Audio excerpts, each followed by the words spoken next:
You up? It's time for some coffee.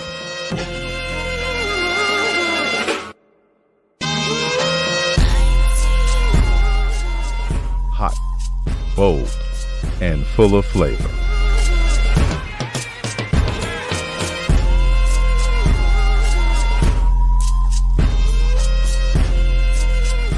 Tonya McKenzie and Gia Sneed are My Morning Coffee.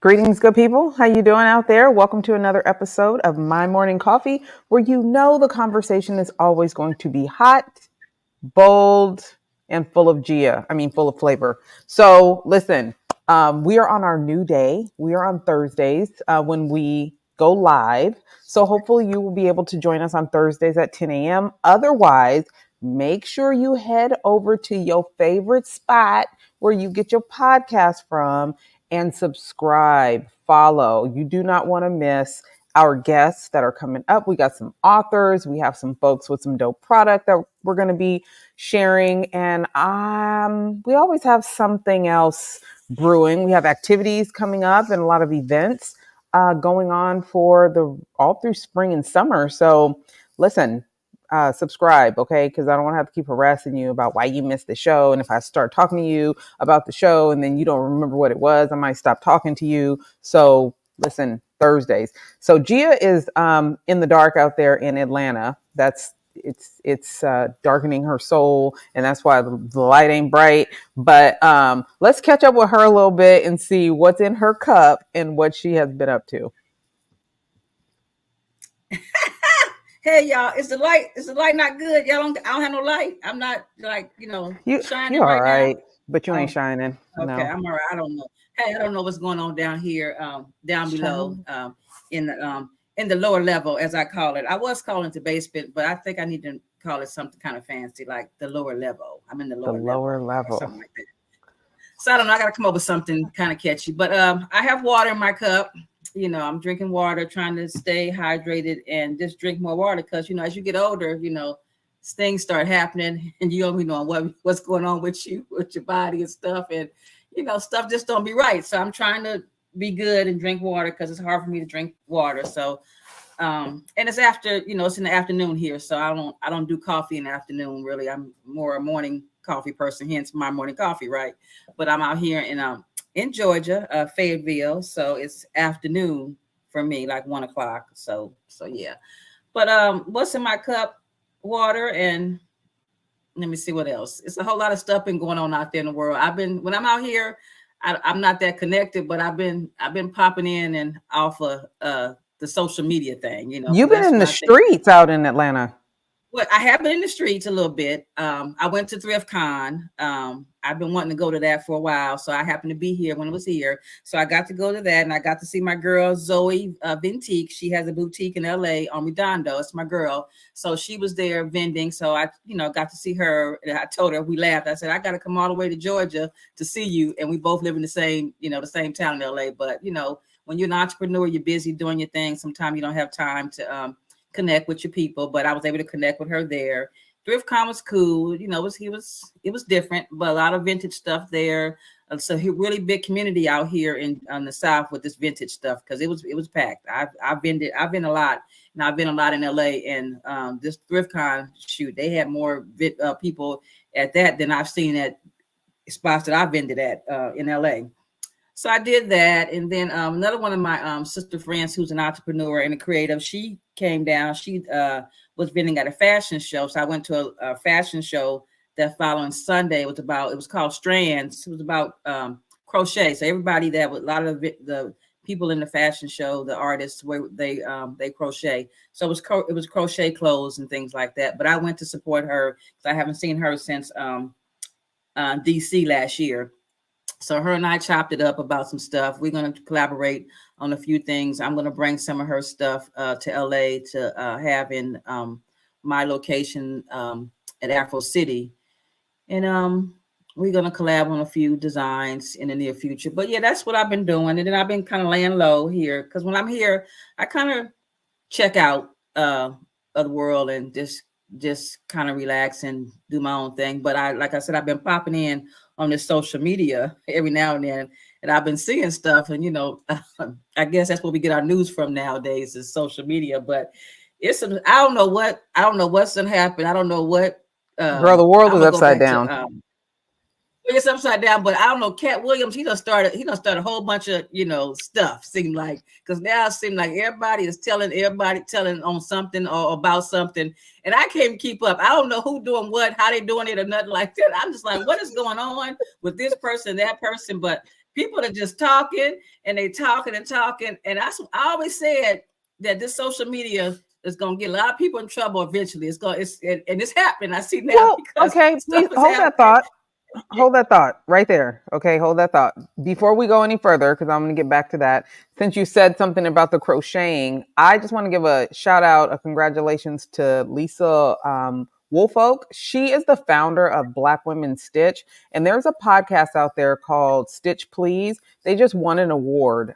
She holds space for Black women, actually women of color that stitch and get all into this, but the conversations she has is incredible. They just won an award. So it makes, when we talk about her podcast, that is such a neat niche audience, like stitching and sewing and things of that nature. So when you said the crocheting, it definitely made me think of that. But I did want to, I'm feeling like you retired and then you just got out of your police mode, because all the things that it seemed came natural to you as a police officer for 30 years, now you'd be like, I don't know what's going on. But like, that was literally your job to know what was going on. So I'm just confused. Yeah, I know, and you just let it all go. And hold on. No. And it's funny when people are like, oh, the internet is getting them in trouble, because the truth of the matter is, and me and Ray have talked about this all the time, but that show, First 48, folks don't be doing nothing but snitching, and they ain't got nothing to do with the internet. This is a people problem, okay? Running your mouth and telling on folks and getting yourself in mess. That is a people problem. That is not a internet problem. They was doing that way before the internet. Now we just get to know about it. No, I'm not saying it's a people problem, but now again, see, stuff was happening. Stuff always been happening, stuff. But now it's instantaneously you're hearing about this stuff with these people, and some of this stuff I don't really want to know about. I don't really care about. And you're right. See, you said for 32 years I had to know, and that was my job to know and figure stuff out. Now I'm like, I'm retired.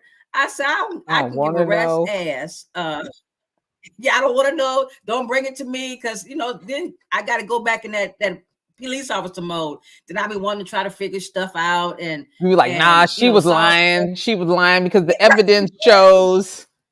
Yeah, and then I be like, no, no, that ain't right. No, this is how it went down. This is what's going on, and then I start exposing people, and then and that's a whole nother animal right there. If I start exposing some people, but I need you to do that. Like, that's part of your expertise. That's what you have to bring that knowledge to the people, because some of the stuff that they conjure up in their head makes absolutely no sense. And your job is to teach people how to make sense out of no sense. That's our problem. We don't know how to solve problems. We look to the internet to give us answers, and we should be using our noggin to actually figure things out. People don't, and they don't read, and they don't read. Right. They don't read, and they baiting us because they putting the headlines out, and everybody like, oh, it look juicy. Ooh, what did P. Diddy do now? And they look and they read, and then you like, oh, that's not right. That was them. That was a movie scene they was doing. They got you thinking that. I'm like, what the heck is going on in these streets? But these streets, they hot. The streets is hot, y'all. So y'all look. Hot. They hot, and you got to be careful out there, because you never know when. And that's the sad part. People can just put stuff out there about you, and people run with it, and it's just like, and dog well, it's not true, but you can't even pull it back now, because people, the first thing they hear is what they believe, no matter if you give them the evidence and say, right, now, this is where I was here on this day, and they said, no, that wasn't you there, you was here. So I don't know, but so that's all what's been going on with me. I'm just trying to, lay low, as you say. I'm trying to be a civilian, a really a do nothing civilian, as they say. Like we used to say in my line of work, you a do nothing civilian. You ain't got nothing for me. You don't witness the crime, witness stuff, but you ain't seen nothing. So you useless. So right now I'm just saying, useless. Yeah, right now. I was like, I Useless. ain't got nothing. But yeah, don't call me. Don't ask me how did it go down? What you think, Gia? Because you know what? I don't even care anymore. I don't care. I don't That is care. so funny. Well, we're going to go ahead and bring on our guest, guys. Thank you for being here. We have what? You about to say something about him? Well, I can't wait for our guests because I don't know if you know Tonya. Our guests, we go way, way back. So I knew him, well, way back when, and then now I don't know if he became a pastor, and I don't know if he's still a pastor I or heard he not. was a little nasty pastor. I don't Yeah, know. I don't really know, but I'm gonna say I know. We go way back. Like I know I see his name. We got up here, Dr. Harold. Eugene Vance. The third, the Reverend second, Nasty Pants. We need to bring all him on. stuff. But back in the day, he was Butch, and he always gonna be Butch to me because that's how far we could go way Butch. back. Okay, listen, Black folks be getting these nicknames. His name is Harold. So where the hell did Butch come from? Look, we're gonna ask him that on the show. Where did Butch come from? But I know him as Butch. He always gonna be Butch. He was my boy. He always been my boy. But I'm just saying. But when he became a pastor, I had to act right. You had to straighten up. When he around, you got to talk right. I can't be cussing and stuff like that. But I don't know. I think maybe now, from word on the streets, I might can cuss again. I don't know. We're gonna find out. Okay. All right, Mr. Nasty Pants. How you doing? Hold on. Good afternoon. Go ahead. Greetings, good morning, good afternoon. Gia down low in the dirty South. Good morning, good afternoon. Welcome. Oh, I thought you was going to say down low something else. I was waiting for you to just start spilling the beans on her, but go ahead. I'm sorry. My bad. No. Look, Butch. Look at me. Look at my eyes. We go way back. And she don't tell. Look, that one right there. Don't give her nothing. Don't give her nothing because that's what I brought him here for. What? It's in the vault. Look, we used to do back in the day, Butch. Look, we used to do this back in the day. Remember she is not on the all that. Right. He is not on the force anymore. We can talk about all her dirt. We can talk about the dirt she did, the dirt she want to do. So I got her on mute. So you can go ahead and first let's get into your dirt. And you wrote a book. Right. I want you to tell us about the book and how you got there. Tell us about this book, sir. Fire. The book has a new title as of 2 weeks ago, The Black Couch. It was entitled Painkillers, but I met with a Hollywood big guy, worked with Steven Spielberg, writer, director, producer, 2-time Emmy winner, Peabody winner, and we met over coffee. I had tea, and he said, change the title. It's The Black Couch. So it's full of anecdotes, my memories about my time during pastoral ministry, that window from 1997 to around 2009. I went on to serve my last and final congregation from 13 to 22. But that window from 97 to 2009 was a hot mess, and I was a moral mess. So the book is about my memories as trying to anesthetize psychical and emotional pain from daddy issues and later exasperating church hurt. And then I found, while sitting on a real black couch in the living room of a woman I was seeing in Virginia consistently, that I thought I was in there because I was horny, because I love women, always have, crazy about women. But then I discovered, ladies, it wasn't just being horny, I was hurting. Because right after a sexual escapade with Mariposa on her black couch, I started crying like a 2-year-old baby. And that's when I realized something was wrong. And that is the book, my memory. So how did you get from Butch to the pulpit? Amen. So I was born October 7, 1965 in the hospital, Miami Valley Hospital, Dayton, Ohio. My father said his name is going to be Harold Eugene Vann II, and we're going to call him Butch. Butchie, day one. So that's my nickname. Harold Eugene Vann II is my official name. I like So that. Everybody, including Gia, knows me you know as what? Butch. Yes, Butch. I want to go back to before 19. We got to 1992. Before you went into the ministry, and when I heard, because I remember you were going to school. I think when you had one of them North Carolina schools, Duke, right? University. Duke University. Yeah, Duke University. And I remember when I think you might have told all of us, me, Rashawn, and Reggie at the same, I don't know if at the same time, but you was going into the ministry. Okay. And because we know you from Butch from before the ministry. And I was saying to myself, what? Butch gonna be he gonna be a preacher now? I'm like, okay. I'm gonna see. I'm gonna see how this gonna go, because Right. I know. But Gia, were there people that were surprised that you became an officer, as surprised as you were that he became a pastor?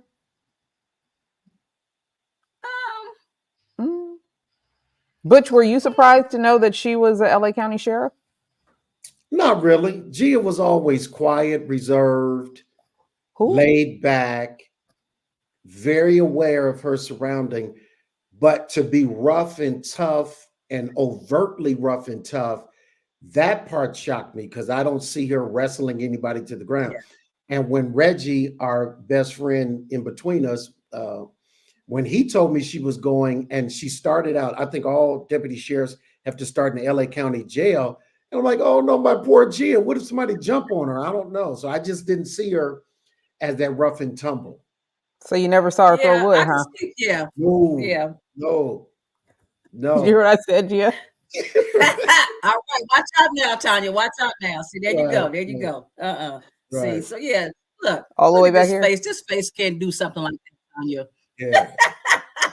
So go ahead, Butch. Let's get back into this book. I want to hear about the hot mess. So to pick up on what Gia introduced, when I told my circle from Cal State Northridge and folk on the fringe, I'll never forget one scene at the Black Well. Gia, you might remember that in Marina Del Rey. We were all together one night, about 25 cats, Lawrence, Eve, Donovan, all of us, Daryl Butler. And I said, hey guys, I'm not drinking tonight. And they're like, okay, cool. You sick? You broke? You need me to buy you a drink? I'm like, nah, I'm cool. I'm just going to sit back. I'm not drinking tonight. And then the table got quiet. And I said, guys, I got something to tell you. And I accepted my call to preach in 1992. That's when I was living in North Carolina working in PR.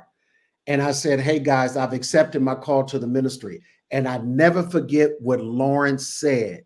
He looked up and he said, OSH.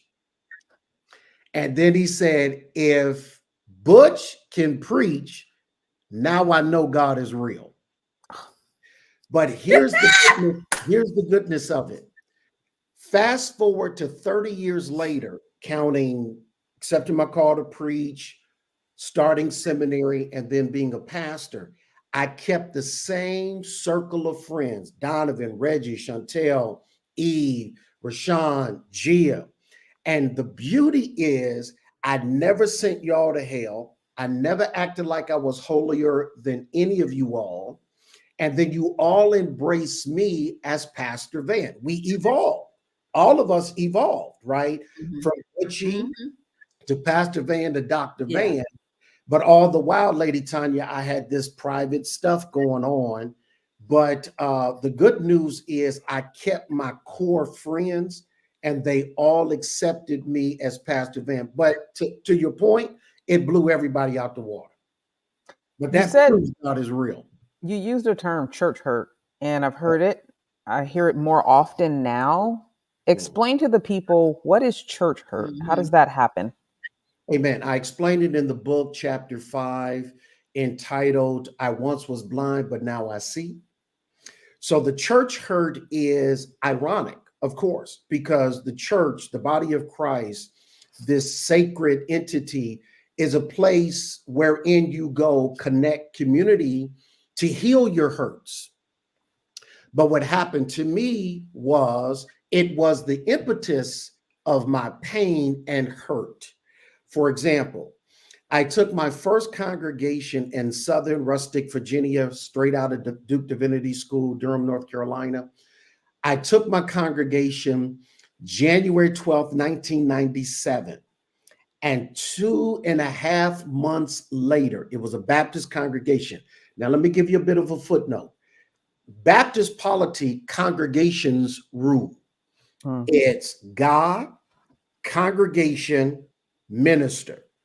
They rarely even see you practically as the pastor, theoretically, but practically it's God, congregation. So keep that polity in mind. So I go into a Baptist congregation, I'm voted in by the majority of the congregation.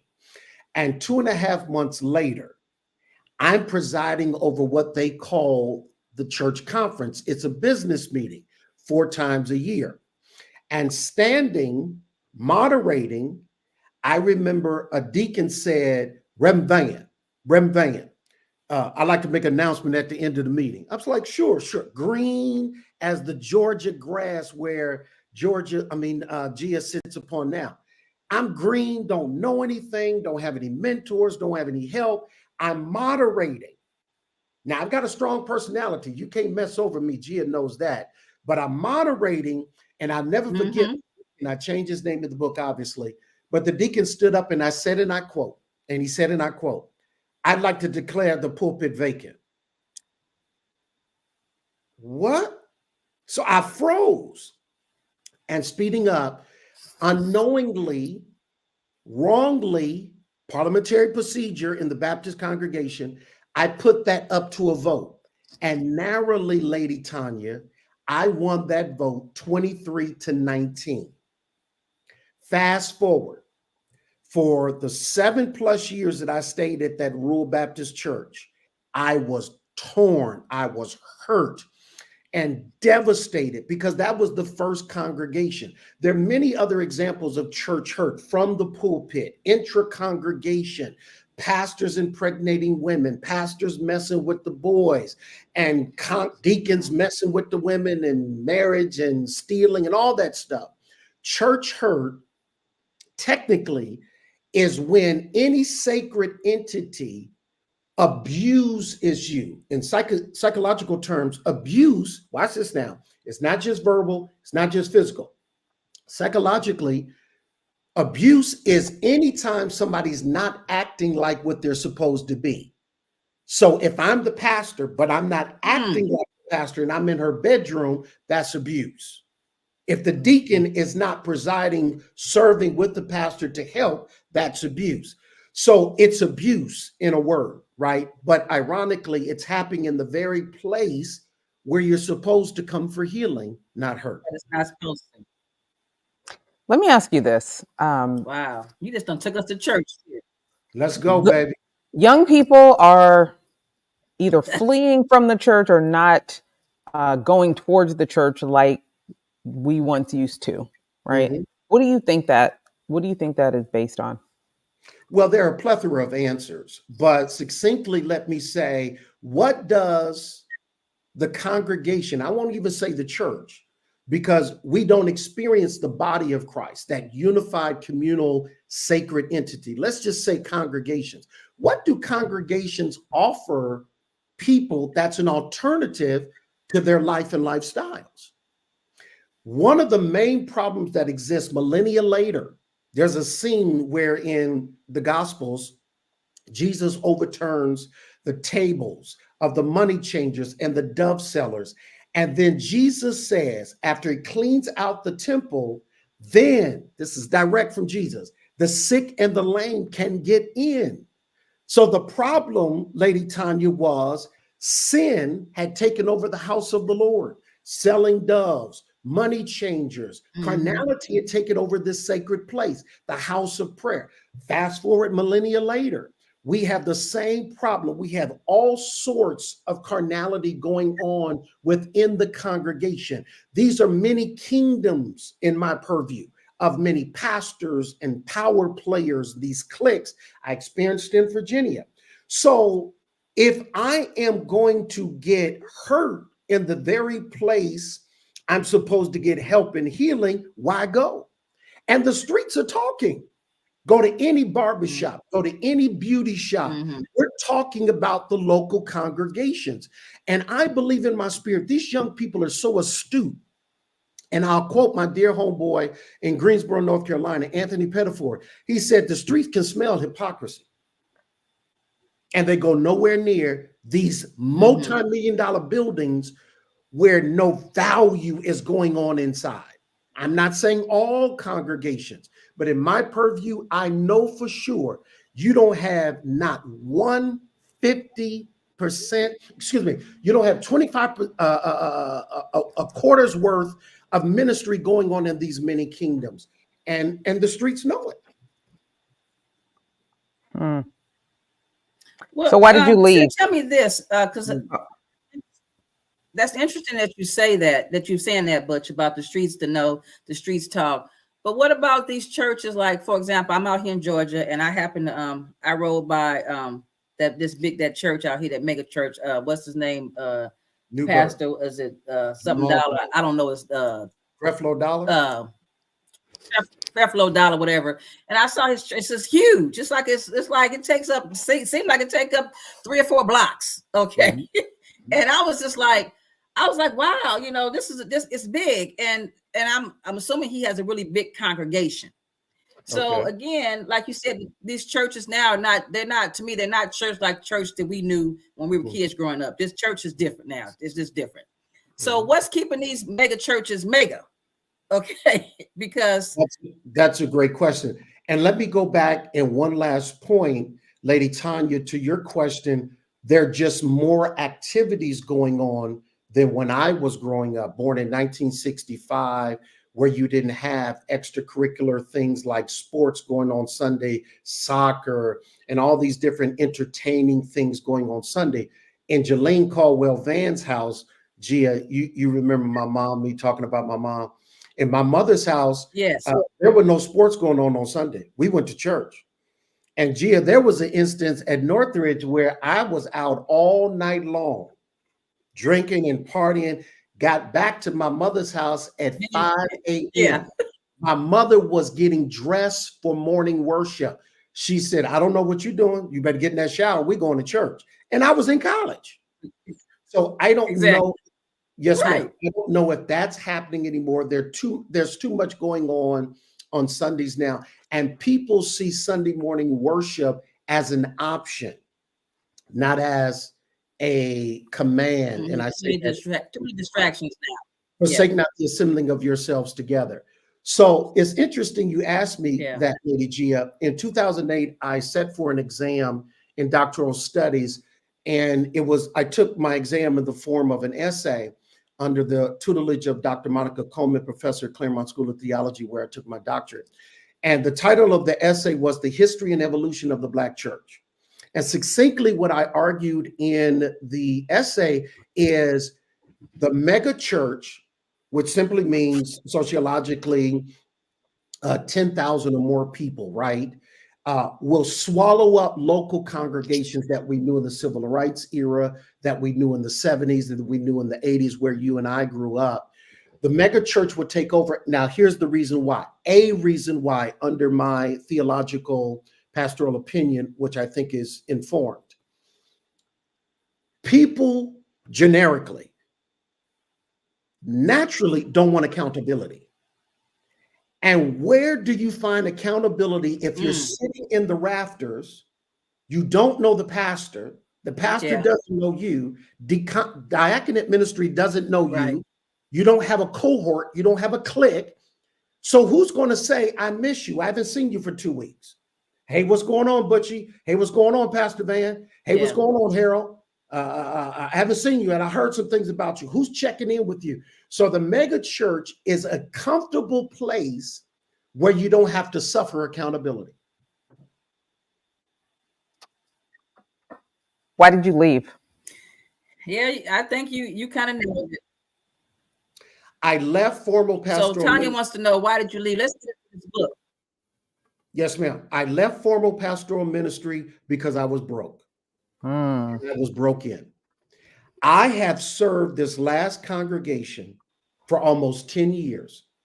And if we're going there, let's go there because my book goes there. Okay. Transparently, I'm telling the truth. I'm 58 years old. I don't have a 401k. I don't have a retirement plan. I don't have savings. I'm not married. I don't have any kids. I was getting nervous. I worked almost 10 years at a congregation, and 7 of which I basically worked for free because I came into ministry for ministry's sake, not for money. For example, our congregation was so small, people had moved, people had started dying, people had left, never came back.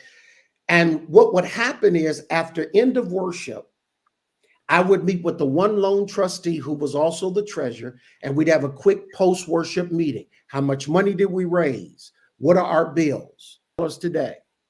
Our bills are probably $1,500. And I chose to try to take care of the bills instead of getting paid. So all this talk about mega rich pastors and stealing and private planes, most pastors are not anywhere near that description. It's inaccurate. I'm a living witness, 58 years old, and I'm broke, having to live with my sister because I put ministry first. Every time they called me, probably sometimes with no gas in my car, hospitals, jails, worship. In 25 years, in 3 congregations, you never had to look for me on Sunday morning. Now, sometimes I just left a woman's house Saturday night, but I showed up for work Sunday morning. And so I'm broke. I'm no longer miserable. I healed. That's what the book is about. It wasn't really cathartic in my writing because I had already healed. But in reflection, I have to go make some money. And I never, Lady Tonya and Gia, wanted to choose a congregation based on the money, based on the size of the building, based on the size of the people. And the people represent the potential of your paycheck. That's a lot to process. So I have a question for you. You said some things. You said you left because you were broke. So here it is. You're a 58-year-old Black man, and in your terms, you're broke. So it's kind of like you got to start over. So what can you walk us to talk about? What is that like? What does that feel like? Because for again, somebody like me who I've had this one job, more than half my life, so to speak. So here it is. You're starting over at 58. Is that a safe to say that's what's happening? Amen. Excitingly, Lady Gia and Lady Tonya, I'm on professional chapter number 3.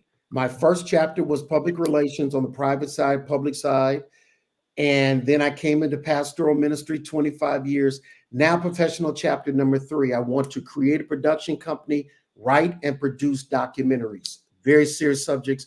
As a academician, I don't want to teach and write, but I do want to write in the academy. I do want to write and produce documentaries. Now, here's what's interesting. I want to head for the entertainment industry, and the book is my calling card. So I have a dear friend, major television producer. I asked him in 2017, because my plan was conceived in 2017. And he said, Harold, your calling card is a book. Bingo, I got it. I got a memoir, and it's fire. When you put this thing in your hand, this book, figuratively, metaphorically, is going to sizzle your hand. It's that hot. Why? For the very first time, a pastor's not preaching to you about your sin, but shining a light on his sin while he was in it.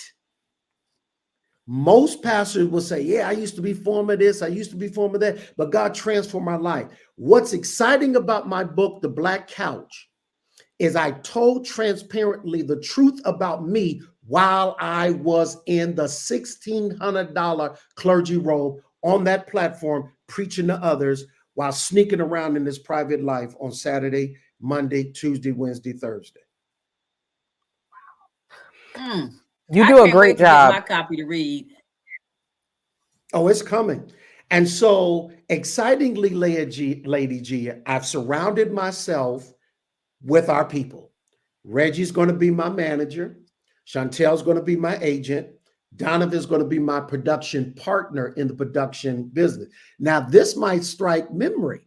Remember, Donovan Asher at Cal State Northridge majored in radio, TV, film. So I called him and I said, do you remember? I said, why did you make? He said, I've always desired to be behind the camera. So our production company is going to be called Too Heavy. It's HEV #2. And basically it's subjects that's just going to blow your mind. And we're going to be production partners. And Reggie's going to guide my career and Chantel's going to cut the deals. I've surrounded myself with my people. I've seen the vision. So we may be calling you, Lady Tonya, to help us with public relations. Exactly. I was gonna say, let's go a little further because you on the podcast with the PR guru. I tell everybody you go. Tanya's your girl. So you know after this podcast later on, you might need to sit down and talk to her about that because she knows her stuff and she knows everybody else's stuff too. So she I was sitting here thinking like, ooh, what can we do with this? Yeah, I ain't got any money exactly. Yet, I already know it. She know. Mine just girl, wheels spinning. Ladies, I'm going for it. And I trust the Lord. Look, and what I was going to say, you got her PR. And look, I'm finna tell you we're going to merchandise the hell out of your style of it. Let me tell you, I'm your merchant. Hey, we finna merchandise the hell out of the black couch. So watch this. So Lady Rashawn is my event planner coordinator. So every event, for example, I can see the vision for my book release party. She's that team member. So I've surrounded myself with those 3 people. And now we're going to have conversation with this guru and we're going to take chapter 3 to a whole nother level. And the book is going to take us there. I'm excited for you. Let the people know how they are going to know when the book is available. Like give them some, do this, do that, follow me here. Amen. Let them know. Amen. Right now, pick up your device. Follow me on Instagram, the #2 HEVY. You'll see my picture, 6-year-old Butchie there. Follow me there. The announcements will be coming forward. On Facebook, Harold Eugene Vann II, the same way I'll be making announcements. Where do we stand? I'm pitching the book for literary agency. So Chantel will be the talent agent. So what I need now is the literary agent. And Lady Tonya, you and I could talk about this too. So I've been on a site which is called Query Tracker, where vetted agents are placed, thousands, Canada, UK, America, and I pitched them. And so hitherto we've been getting no's. So I had this wonderful meeting with this Hollywood bigwig. I didn't ask him. He asked to meet with me. We were just 2 men meeting. He knew about the book. He said, so Harold, tell me about the book. So I explained to him the rejections, which of course, are par for the course. He said 3 things. Now I'll listen to somebody who worked with Steven Spielberg. He said 3 things. Change the title. Pain is boring. Sex is exciting. People want to talk about sex. #2, he said, start a podcast or YouTube channel. And every week drop content about the book, be consistent and get your numbers up. Hollywood wants numbers. Tonya, you know all about that. And #3, he said, think about this, Harold. I said, what, sir? He said, think about writing a pilot, turning it into a TV drama or series, and get that going, and then write the book. I like the book first. Listen to somebody who worked with Steven Spielberg. So what we have to do, ladies, really succinctly, I had to re-strategize because I've been pitching on Query Tracker to literary agents since last summer. I've probably gotten 120 no's. So the no's were getting to me, but I had to daydream about, okay, Butchie, you got to re-strategize. You got to go about this a different way. And Reggie's favorite saying from Mother McAlpin, there's more than one way to skin a cat, right? So strategically, I'm just shifting. So it's not trying to find an agent, but guess what, Tonya? In PR, you already know this. Create the buzz, and then they'll come to you. Yes, absolutely. 100%. So keep creating it, and we'll keep the people coming your way. And as you drop more details, make sure you share with us so we can share with our people, because now we're going to be getting emails about the messy pastor. No, I'm just playing. Yeah. I love it. I love it. I love it. I appreciate, I'll put it to you like this. I appreciate transparency. And our viewers, we've always promised them authenticity. And I think you brought that today, and I appreciate that. And May I'm I sure say they this? do. May I say this? Succinctly, what the book is about is painkillers. What are painkillers? Things that traumatize people turn into drugs, shopping, gambling, smoking, drinking, sex, sexualizing, to anesthetize psychical and emotional pain. My daddy issues that I had, I didn't know I was living with, but causing me all type of angst, mental anxiety, and then the church hurt. My anesthesia, my drug of choice was sex with women. Now, let me be clear, women. But somebody smoking, drinking, weed, gambling, these are things traumatized people use as painkillers. And here's the catch. Everybody's traumatized to a certain extent. That's why the book is going to catch. Because you're going to realize, wow, every time I get my feelings hurt, I'm in Nordstrom. And it's going to start to click. Stop talking about me, Butch. Triggers. Butch, stop Triggers. talking about me. Shut up, Gia. And Triggers. Yeah, you triggering something else. What is addiction? Addiction, watch this. It's not the bottle or the pipe or the dress or the chip in Vegas in your hand. Addiction, really quick, is to hand oneself over. Addiction is not about the substance or the thing that you're addicted to. Addiction is when you lose yourself because you handed yourself over to sex. Sex was dictating my life. I'd roll over in a dead sleep at 2 a.m, horny, and I would be dictated to get up and go find it. Gee, I was back and forth on the 405 going to Northridge, searching some girls out on that campus because I was addicted. I'm getting. Yeah. I need you to get the book done, sir. I need you to. Yeah, we Don't need come to on. get the Don't book come done. teasing. He came on here teasing salaciousness and then said, "And stay tuned."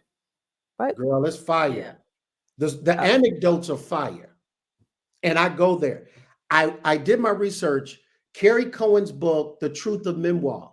And succinctly, she said, if you're going there, go there. yeah, And So, I went there. It's all true. It's not a tell-all. I changed some names, but this is all about Butchie and Pastor Vann. I love it. Well, thank you so much for being here. Thank you for sharing your story and talking about your book. And please know that once you are a member of the My Morning Coffee family, we are always family. So continue to keep us posted and allow us to support what you have going on. We definitely appreciate it.